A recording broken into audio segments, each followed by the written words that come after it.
तो हेलो दोस्तों, welcome to CRPF SC aspirant YouTube channel. तो दोस्तों, आज का वीडियो आप लोगों के लिए बहुत ही खास वीडियो है, क्योंकि आज की वीडियो में हम आप लोगों को टाइपिंग के बारे में कुछ संबंधित जानकारियाँ देंगे, जो कि आपके टाइपिंग टेस्ट के लिए बहुत ही इंपॉर्टेंट वीडियो है ये, है ना। तो इस वीडियो को पूरा देखिए। जो भी लोग चैनल पर नए आए हों तो सब प्लीज़ चैनल को सब्सक्राइब जरूर कर देना, वीडियो को लाइक ज़रूर कर देना और ऐसे ही चैनल में बने रहिए और बेल आइकन को जरूर प्रेस कर देना, जिससे मेरी नई जो वीडियोज़ आए तो उसके बारे में आप लोगों को जानकारी मिलती रहे, ठीक है।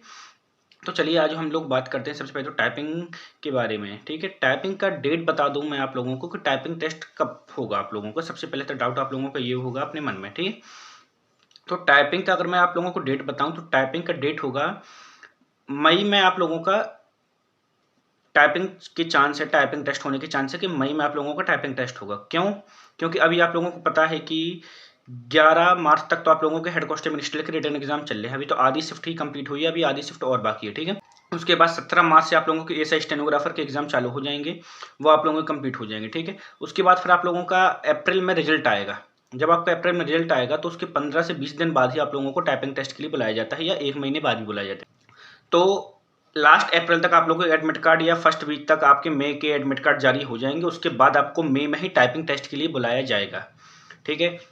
उसके बाद अगर आप लोगों को अगला डाउट मैं बताऊं आप लोगों की, बहुत लोगों के मैसेज आ रहे थे और कमेंट भी, ठीक है। उसके बाद चलिए हम लोग बात करते हैं कि जैसे आप लोगों के पास अभी टाइम्स कितना है। देखिए, मार्च अभी चल रहा है, मार्च शुरू हो गया है और अप्रैल 2 महीने का टाइम है। 2 महीने में आप लोग अच्छी मेहनत कीजिए। 2 महीने ही आपके पास टाइपिंग के लिए बचा है, उसके बाद तो फिर आपके पास बहुत कम टाइम बच जाएगा, ठीक। तो टाइम ही नहीं बचेगा, कुछ दिन की टाइपिंग में नहीं निकल पाता। जो आदमी सालों से टाइपिंग कर रहा है, 6-6 महीने से टाइपिंग कर रहा है, टाइपिंग वही क्रॉस कर पाता है सीआरपीएफ हेड कांस्टेबल, क्योंकि CRPF head constable middle skill की टाइपिंग सिर्फ एक ही चीज़ मानती है, टाइम। कितना आपने उसके लिए टाइम दिया है। आप ये टाइपिंग वो नहीं है कि 2 महीने आपने टाइपिंग की, टाइपिंग सीख लियो, टाइपिंग क्रॉस कर लिया, आपका सिलेक्शन हो गया। ऐसा सिलेक्शन होने लगे तो सीआरपीएफ में किसी का सिलेक्शन ही ना हो, पहली बात तो, ठीक है ना। जो बच्चे बहुत लंबे समय से तैयारी कर रहे हैं, जिनको पूरा अनुभव हो चुका है, जिनको सभी चीज़ के बारे में जानकारी मिल चुकी है, वही लोग सीआरपीएफ हेड कांस्टेबल मिनिस्ट्रियल के टाइपिंग टेस्ट में निकल पाते हैं। ऐसा नहीं कि 2-3 महीने तैयारी की, जनवरी से शुरू किया, मार्च तक टाइपिंग किया, अप्रैल में टेस्ट दिया और निकल गए, ऐसा नहीं होता कभी भी, ठीक है ना। तो इसलिए टाइपिंग का शुरू से ही बताया था आप लोगों को, जब से नोटिफिकेशन आया था कि टाइपिंग जरूर शुरू कर दीजिए, क्योंकि रिटर्न एग्जाम जितना जरूरी उतना ही टाइपिंग जरूरी। टाइपिंग तो ज़्यादा ही जरूरी, क्योंकि रिटर्न में तो चलो आप लोगों को क्वालिफाई कर लिए जाएगा, 40 नंबर ले आएंगे तो आम आदमी भी ले आएगा 40 नंबर, वो क्वालिफाई हो जाएगा, ठीक है ना। लेकिन टाइपिंग में तो 35 स्पीड नहीं आई तो वो चाहे वो 80 नंबर भी लाया है और 100 नंबर भी लाया हो तो भी वो बाहर हो जाएगा। जो 40 नंबर लाया है वो क्या पता अंदर हो जाएगा। इसलिए टाइपिंग इतना जरूरी है। पता नहीं चलता कि कौन, वो तो टाइपिंग में ही पता चलता कि शेर कौन है, और आप समझ गए, ठीक है ना। तो इसलिए टाइपिंग ऐसी करनी है आप लोगों को, जैसे आप लोगों को पता हो कि मैं निकल सकता कि नहीं निकल सकता। अब चलिए कुछ डाउट के बारे में बात कर लेते हैं कि टाइपिंग में आपको टाइम कितना देना है। अभी देखिए लास्ट मंथ चल रहा है, लास्ट 2 मंथ चल रहे हैं, ठीक है, मार्च और अप्रैल। तो अभी ना 3-3 4-4 घंटे टाइपिंग कीजिए। अभी अभी मार्च में मैं बता रहा हूँ आप लोगों को, जिनके एग्ज़ाम हो चुके हैं, जिनका अभी एग्ज़ाम नहीं, वो अभी एग्ज़ाम में अपनी प्रिपरेशन लगाइए। और अगर आपको टाइम मिल रहा है तो फिर आप लोग टाइपिंग टेस्ट कर सकते हैं, टाइपिंग में अपना मन लगा सकते हैं। अदरवाइज़ मैं नहीं कहूँगा कि पहले तो रिटन एग्ज़ाम आप क्वालिफाई कीजिए, क्योंकि वो बहुत ज़रूरी है, मेरिट भी उसी से बनना है ना। सभी चीज़ें ज़रूरी हैं, ऐसा मैं कोई चीज़ नहीं कहूँगा कि जिसकी ज़रूरी नहीं है, लेकिन जो सभी लोग को डाउट रहता है सबसे ज़्यादा वो टाइपिंग के ही ऊपर डाउट रहता है। तो उसी की वीडियो में इसी के बारे में मैं आप लोगों को जानकारी दे रहा हूँ, ठीक है। तो मार्च में आप लोग 3 से 4-4 घंटे टाइपिंग कीजिए, 4-4 घंटे रेगुलर टाइपिंग कीजिए, जिनका एग्ज़ाम होता जा रहा है, ठीक है ना। जिनका एग्ज़ाम नहीं हो रहा है, जिनका एग्ज़ाम अभी नहीं हुआ, वो अभी रिटन एग्ज़ाम में तैयारी की, जैसे एग्ज़ाम हो जाए तो आप लोग टाइपिंग की तैयारी शुरू कर देना। मार्च में आपको 3 से 4 घंटे टाइपिंग करना है। अप्रैल में आप लोगों को वही आपको टाइम डबल कर देना है, क्योंकि वो लास्ट मंथ है, 8-8 घंटे तो टाइपिंग करना है। अब बहुत बच्चे ये भी बताएंगे कि सर 8 घंटे कौन टाइपिंग करता है, 8 घंटे कोई टाइपिंग कर ही नहीं सकता, 10 मिनट करिए, उतने में तो आप मतलब हम लोग बोर हो जाते हैं। चलिए 2-3 सेट मान लिए उसके बाद, तो आप लोग ना टाइम बाय टाइम सेट लगाइए। जैसे आपने 10 मिनट टाइपिंग की, 10 मिनट का ब्रेक लिया, फिर 10 मिनट टाइपिंग कीजिए, फिर 10 मिनट का ब्रेक लीजिए। 1 घंटे में 60 मिनट हो रहे हैं, ठीक है। आपको 6 सेट मिल रहा है, सोचिए, तो आप लोग 3 ही लगाइए। 1 घंटे में 3 सेट लगाइए, सिर्फ और सिर्फ, ज़्यादा ही लगाइए, ठीक है। 1 घंटे का फिर रेस्ट कीजिए, उसके बाद फिर 3 सेट फिर लगाइए। तो 3-3-3-3 सेट, अगर एक दिन में आपने 15 से 16 सेट लगा लिए, ठीक है ना।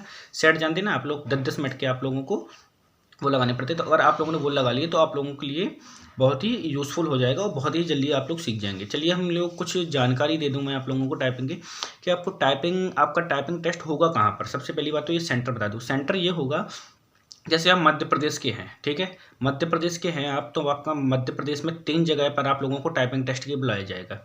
एक तो बुलाया जाएगा आपको ग्वालियर में, ग्वालियर ग्रुप सेंटर में बुलाया जाएगा। एक भोपाल ग्रुप सेंटर में बुलाया जाएगा और एक नीमच ग्रुप सेंटर बुलाया जाएगा। जैसे जिस राज्य में जितने ग्रुप सेंटर हैं वहीं वहीं पर टाइपिंग टेस्ट के बुलाया जाएगा। सीआरपीएफ के खुद ग्रुप सेंटर में आपको टाइपिंग टेस्ट के लिए जाना पड़ता है। ऐसे जैसे अभी सीबीटी एग्जाम चल रहा है, तो ऐसे ही कोई आपको कहीं सेंटर में नहीं बुलाया जाएगा कॉलेज वॉलेज में, नहीं, ऐसा नहीं होता है। सीआरपीएफ के खुद ग्रुप सेंटर में बुलाया जाता है। 25-25 का ग्रुप बना दिया जाता है।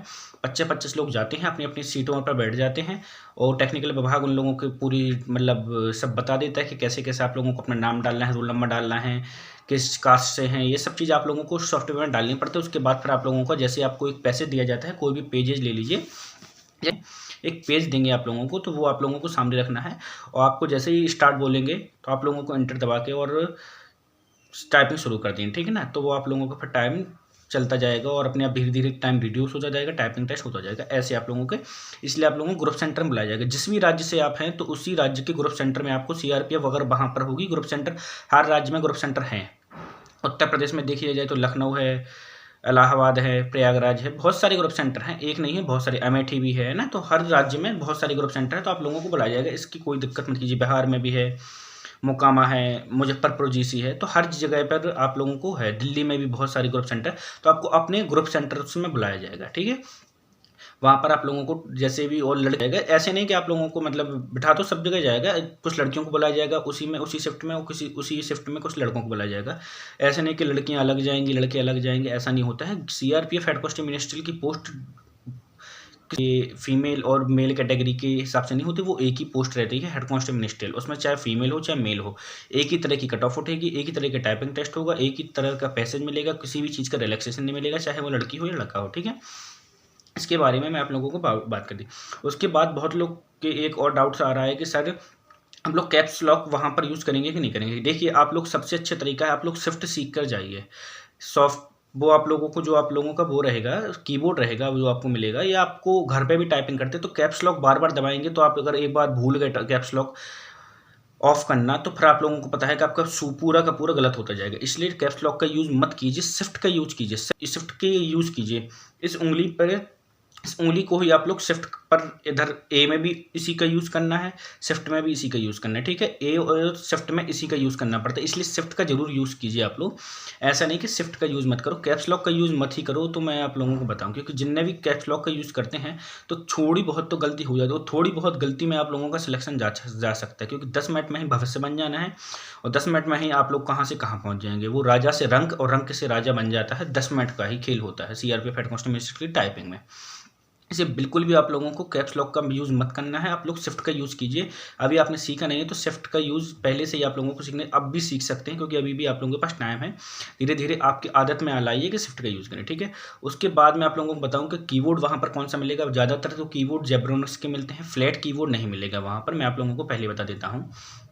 फ्लैट कीबोर्ड नहीं मिलते हैं, वो मिलते हैं तो सॉफ्ट की वाले कीबोर्ड मिलते हैं, जो नॉर्मल सॉफ्ट की रहते हैं, ठीक है। जैसे मैंने आपको बताया था जेब्रोनिक्स का हो ले लीजिए आप लोग, या फिर आप लोग प्रोडोट का भी यूज़ कर सकते हैं, और बहुत सारे कीबोर्ड हैं। इंटेक्स का कीबोर्ड हो गया, ठीक है, तो लॉजिटेक का कीबोर्ड हो गया, ये भी आप लोग यूज़ कर सकते हैं। इस टाइपिंग इन्हीं से सीखो। और ज़्यादातर आप लोग ना जैसे किसी भी सेंटर में जाते हैं अभी टाइपिंग वाइपिंग सीखने के लिए, तो वहाँ पर ना आप लोग कीबोर्ड जरूर चेंज करते जाइए। इससे भी कीजिए, सेकंड कीबोर्ड से भी कीजिए, हर कीबोर्ड से टाइपिंग कीजिए, जिससे आप लोगों को पता नहीं कि वहाँ पर कौन सा कीबोर्ड मिल जाए, ठीक है। ज़्यादातर तो जेब्रोनिक्स के पहले दिए जाते थे, लेकिन अब पता नहीं कि अब कैसे दिए जाएंगे। इसके बारे में तो चलो आप लोगों का हो गया है।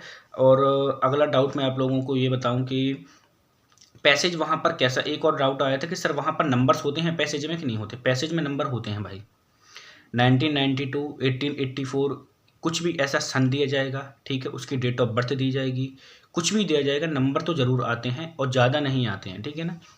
कुछ हार्ड नहीं होता है पैसेज, आपको नॉर्मल जो आप घर पर टाइपिंग करते हैं, जो टाइपिंग पर डिपेंड करता है, पैसेज पर डिपेंड नहीं करता पैसेज उन्होंने कैसा हार्ड दिया है या शिफ्ट दिया है, ठीक है ना। उस पर डिपेंड टाइपिंग नहीं करती, आपकी प्रैक्टिस पर डिपेंड करती, जितना आप प्रैक्टिस कीजिए। तो प्रैक्टिस जितनी मैंने बता दी, आप वहाँ उतनी प्रैक्टिस कीजिए। ये कुछ डाउट आप लोगों को टाइपिंग के रिलेटेड आए थे, तो वो मैंने आप लोगों को बता दिया है। हिंदी के लिए 30 वर्ड पर मिनट, वो भी मंगल फ़ॉन्ट में टाइपिंग चाहिए है। इंग्लिश के लिए 35 वर्ड पर मिनट टाइपिंग चाहिए। 10 मिनट का आपका टाइपिंग टेस्ट होगा। 10 मिनट में ही आपकी कुछ से कुछ हो सकते हैं, वो मैंने आप लोगों को बता दिया। आपका रिजल्ट कब आ जाएगा टाइपिंग का, आपको खुद उसी टाइम शाम को ही पता चल जाएगा कितने लोग निकले हैं। और एक और बात सभी लोगों को बहुत वो हो रही है कि सर, सभी लोग कह रहे हैं कि सर 100-100 बच्चे बैठते हैं और सर 3-4 पास होते हैं, ये कभी हो सकता है? बिल्कुल, सीआरपीएफ हेड कांस्टेबल स्टील की टाइपिंग टेस्ट में ऐसा ही होता है। जिस दिन आप टाइपिंग टेस्ट देने जाएँगे तो सेंटर में बैठेंगे तो आपको ये लगेगा, सभी लोग अच्छा-अच्छा अपना बेस्ट ऑफ लक बताएँगे कि नहीं-नहीं मेरा तो अच्छा गया, मेरा तो अच्छा गया, मैंने तो बहुत अच्छा किया। मेरा देखना 50 का स्पीड, 60 का स्पीड ये। और बाद में जब आप लोग देखेंगे, जब लास्ट में नाम अनाउंस होते हैं, जितने भी लोग सिलेक्ट हुए हैं उनके बेस नाम अनाउंस होते हैं, बाकी सब लोगों को भगा दिया जाता है, ठीक है ना? क्योंकि उनके साइन होते हैं अपने, जो भी आपका टाइपिंग फॉर्मेट निकलेगा कि आपने इतनी टाइपिंग की, कितने-कितने वर्ड आपने सही किए, कितना किया, वो आपको रिकॉर्ड मिलता है अपना। हर पेज पे साइन करना पड़ता है कि 1 पेज पे, 2 पेज पे, जितने भी पेज रहेंगे सभी पे साइन करना पड़ता है कि हाँ, आपने ही टाइपिंग टेस्ट दिया है। तो ऐसा ही होता है कि जब आपका नाम अनाउंस हो तो देखिए 5 से 6 लोग अनाउंस हो पाते हैं, बाकी लोग तो वापस घर चले जाते हैं। 100-100 में, 200-200 में, 300-300 में, 500-500 बच्चे बैठते हैं तो 5 या 6 ही, कि अब तक खाता ही ना खुले। 100 में तो खाता ही नहीं खुलता, ठीक है ना? 100-200 में तो खाता ही नहीं खुलता। हर सेंटर पे रोज़ 500 बच्चे बुलाए जाते, तो पता चले 5 ही सिलेक्ट हुए। 500 में 5 सिलेक्ट हुए, ऐसा होता है भाई, बिल्कुल टाइपिंग टेस्ट में होता है। इसलिए टाइपिंग में बहुत मेहनत कीजिए, बहुत प्रैक्टिस कीजिए। टाइपिंग का टेस्ट सिर्फ प्रैक्टिस मांगता है और कुछ नहीं मांगता है। जितना आप प्रैक्टिस करेंगे उतना अच्छा आपका इम्प्रूव होता जाएगा, आपका टाइपिंग टेस्ट निकलता जाएगा, ठीक है? तो घबराना नहीं कि नहीं, ऐसा नहीं है। और थोड़ा आप लोगों को ये एक और डाउट मैं बता दूँ, बहुत लोग बोल रहे हैं कि सर गलतियाँ हो रही हैं भाई, गलतियाँ हो रही, गलतियों से कैसे बचें? तो मैं पहले भी अपनी वीडियो में बता चुका हूँ, गलतियों से आप कैसे बचें। जैसे आपकी गलतियाँ हो रही हैं, आपने शुरू किया आप 3 लाइन, जैसे ही आप टाइपिंग टेस्ट करें तो शुरू की 3 लाइन आप बिल्कुल धीरे कीजिए, जैसे आप 5 की स्पीड लिख रहे हों, ठीक है ना? 5 की बिल्कुल, जैसे आप लोगों को बिल्कुल बनते ही ना हो, बिल्कुल धीमे-धीमे कीबोर्ड चलाना शुरू कीजिए। और जैसे 3-4 स्पीड आए, 3-4 लाइन हो जाए तो फिर आप अपनी स्पीड रिन्यू कर सकते हैं, जैसे आप लोग जनरल स्पीड घर पर करते हैं वैसे ही। ठीक है? क्योंकि 3-4 लाइन में अगर जो घबरा गया, जो भी डर गया 3-4 लाइन शुरू में, तो उसका टाइपिंग टेस्ट कभी क्लियर नहीं हो सकता। और जो नहीं घबराया, जिनका टाइपिंग टेस्ट अच्छा है, जिनका मतलब जो निकाल सकता है, धीरे शुरू की 3 लाइन बस आपको अच्छा करना है बिल्कुल, कि मेरा डाउट ये रहे, क्योंकि आपको क्या लगता है जैसे मेरी गलती हुई एक, तो आपको लगेगा ओह भगवान! अब मेरी गलती होगी, अब मेरी गलती होती गलती होती जाती फिर तो आपको पता चलता है कि एक नहीं, फिर जब आप देखेंगे तो क्या पता 100 गलती हो जाए किसी-किसी की, 40, 50, 60 गलती, जितनी गलती होंगी उतनी पेनल्टी लगेगी, बाद में 0 स्पीड आ जाएगी वही आपकी। ऐसे शुरू के 3-4 लाइन भी आप लोगों को इतना स्लो करना है, बहुत ही आराम-आराम से करना है। जैसे ही आपका कॉन्फिडेंट लेवल अच्छा हो, वैसे ही आप अपनी जनरल स्पीड में आ जाइए और जल्दी-जल्दी करके 10 मिनट में टाइपिंग टेस्ट करके क्रॉस कर दीजिए, ठीक है ना? ऐसा करिए आप। अगर आपकी गलतियाँ हो रही हैं, तो आप लोग बीच में गलती हो रही है तो आप लोग हाथ उठा लीजिए कीबोर्ड से, 20 सेकंड के लिए हाथ उठा लीजिए, एक लंबी साँस लीजिए। ये मैं सेंटर का ही बता रहा हूँ, मैंने भी ऐसे किया था। मेरी तो 60 की स्पीड आई थी, मैं आपको क्या बताऊँ, 58.7 ऐसे कुछ स्पीड आई थी मेरी। तो मैंने भी ऐसा किया था, मेरी भी गलती लास्ट में हो रही थी, जब लास्ट लाइन चल रही थी तो मेरी गलती हो रही थी, तो मैंने क्या किया था, हाथ उठा लिया था अपना। तो पीछे सर बोल रहे थे कि क्यों टाइपिंग टेस्ट नहीं करना है क्या, टाइम हो गया क्या? मैंने कहा नहीं सर, अभी टाइम नहीं हुआ, थोड़ी गलतियाँ हो रही। तो क्योंकि आपके वहाँ पर अधिकारी कमांडेंट लेवल के अधिकारी बैठे रहेंगे सीआरपीएफ के, ठीक है ना? तो मैंने फिर से अपना टाइपिंग टेस्ट शुरू किया, अच्छे तरीके से अपना किया, और बाद में देखा तो पता ही चल गया था मुझे। टाइपिंग टेस्ट जैसे ही मैंने दिया तो मुझे पता चल गया था कि हाँ, मेरा क्लियर हो गया। मैंने रिज़ल्ट पीछे आते ही बता दिया था कि नहीं, मैं निकल जाऊँगा आराम से। बहुत लोग भी कह रहे थे कि मैं भी निकल जाऊँगा, मैंने बाद में भी देखा तो कोई नहीं निकला था, मैं ही निकला था अकेला। तो ऐसा होता है, ठीक है ना? तो ऐसे ही आप लोग तैयारी कीजिए, आप लोग भी निकल सकते हैं। इसलिए आज छोटा-सा वीडियो बनाया है मैंने आप लोगों को टाइपिंग के लिए। तो दोस्तों, अगर वीडियो अच्छा लगे तो वीडियो को लाइक ज़रूर कर देना, चैनल को सब्सक्राइब कर देना, और ऐसी पूरी वीडियोज़ को आप लोग देखिए टाइपिंग से रिलेटेड, तो आप लोगों के बहुत सारे डाउट क्लियर हो जाएँगे। थैंक यू दोस्तों।